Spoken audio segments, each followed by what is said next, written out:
ఎప్పుడెప్పుడు ఎన్నికలు పెడితే జగన్మోహన్ రెడ్డి గారికి ఓటేసి మళ్లీ ముఖ్యమంత్రిని చేసుకోవాలని ఎదురు చూస్తున్నారన్న దాంట్లో ఎటువంటి అతిశయోక్తి లేదని కూడా తెలియజేసుకుంటున్నా. మొదటిసారి ముఖ్యమంత్రి అయిన జగన్మోహన్ రెడ్డి గారు తాను ముఖ్యమంత్రి అయిన రోజుకి చంద్రబాబు నాయుడు ఖాళీ చేసి ఖజానాలో 100 కోట్లు మాత్రమే పెట్టినా ఆయన పెట్టిన అప్పులన్నీ తీర్చి జగన్మోహన్ రెడ్డి గారు ఇచ్చిన ప్రతి వాగ్దానాన్ని నెరవేరుస్తూ వెల్ఫేర్ డెవలప్మెంట్ 2 కళ్లగా ముందుకు వెళ్లాడు.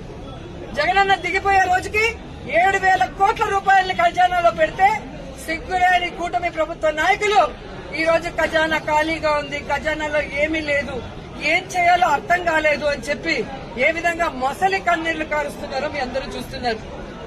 మరి మొదటిసారి ముఖ్యమంత్రి అయిన వ్యక్తి, వయసులో చిన్నవాడైన జగన్మోహన్ రెడ్డి గారు సంపద సృష్టించి ప్రజలకిచ్చిన మేనిఫెస్టోని ఎలా నెరవేర్చాడు?